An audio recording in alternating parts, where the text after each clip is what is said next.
அனைவருக்கும் வணக்கம். சில மருத்துவ குறிப்புகள் சொல்கிறேன், கேட்டு பயனடைங்க. குழந்தைங்கள் 5 வயசுக்கு மேலே ஆகிட்டாலும் படுக்கையில் இன்டர்வல் போகுதுன்னு வருத்தப்படுவாங்க. தாய்மார்கள் துணி கசக்கட்டு பார்த்து வருவாங்க. ஒரு வேளை பெட்டில் படுக்கையில் எல்லாத்தையும் இன்டர்வல் போய்டும். அதுக்கு என்ன பண்ணுங்க, நைட்டில் தூங்குறதுக்கு தூங்குறதுக்கு 5 நிமிஷம் முன்னாடி நாக்கில் தேன் தடவுங்க. நாக்கில் தேன் தடவிட்டு படுக்க வச்சுன்னா ஒரு 10 நாள் படுக்க வச்சிங்கன்னா இன்டர்வல் வருதுன்னு விடுவாங்க. அதே போல் ரத்தத்தில் சிவப்பணுக்கள் அதிகமாகனா மரவள்ளிக்கிழங்கு அடிக்கடி உணவில் மரவள்ளிக்கிழங்கு சாப்பிடுவாங்க. அதே போல் பனங்கிழங்கு ரொம்ப சர்க்கரை வியாதிக்கு உகந்தது. மரவள்ளிக்கிழங்கு சாப்பிட்டிங்கன்னா பனங்கிழங்கு சாப்பிட்டிங்கன்னா சர்க்கரை வியாதி குணமாகும். அதே போல் முகத்தில் கரும்புள்ளி இருக்குன்றாங்க, கரும்புள்ளி கருவளையம் இருக்காங்க, முக சுருக்கம் இருக்கும்.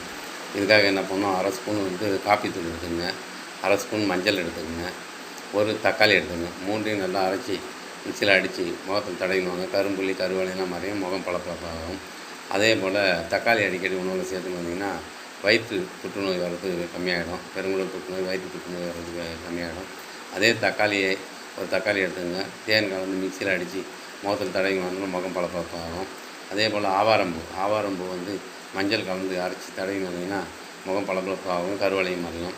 அதே போல் கருவேப்பிலையோட மஞ்சள் சேர்த்து அரைச்சி முகத்தில் தடவி வந்தீங்கன்னாலும் முகம் பளபளப்பாகும், முக சுருக்கம் கரும்புள்ளிலாம் மறையும். அதே போல் நம்ம வெள்ளரி பிஞ்சு அரைச்சி முகத்தில் தடவி வந்தாலும் மறையும். அதே போல் நம்ம உருளைக்கிழங்கு அரைச்சி முகத்தில் தடவி வந்தாலும் நல்லா மறையும்.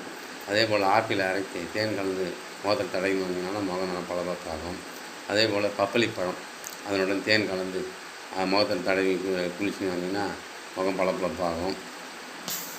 அதே போல் பக்கவாதம், கை கால் வராமல் போயிட்டுருக்காங்க, அவங்களுக்கு ஒரு டிப்ஸு, கஸ்தூரி மஞ்சள் டெய்லி சாப்பிட்டு வந்தீங்கன்னா பக்கவாதம் குணமாகும். அதே போல் ஆடாதொடை சார்பன் ஒரு ஸ்பூன் நன்னாரி வேர்பொடி, இது ரெண்டையும் சேர்த்து சூடான பாலில் ஒரு டம்ளர் பாலில் சாப்பிட்டு வந்தீங்கன்னா பக்கவாதம் குணமாகும். அதே போல் அக்காரக வேர்பொடி ஒரு ஸ்பூன் எடுத்துங்க, தேன் கலந்து சாப்பிட்டு வந்தீங்கன்னா பக்கவாதம் குணமாகும். அதே போல் உளுத்தம்பருப்பு சுக்குப்பொடி, இது ரெண்டையும் சேர்த்து அரைச்சி சாப்பிட்டு வந்தீங்கன்னா பக்கவாதம் குணமாகும்.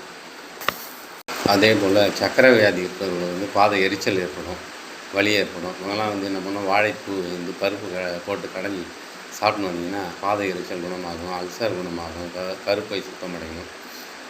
நீங்கள் இந்த சேனலை சப்ஸ்கிரைப் பண்ணுங்கள், என்கரேஜ் பண்ணுங்கள், லைக் பண்ணுங்கள். இன்னும் சில மருத்துவ குறிப்புகளோடு உங்களை சந்திக்கிறேன். நன்றி, வணக்கம்.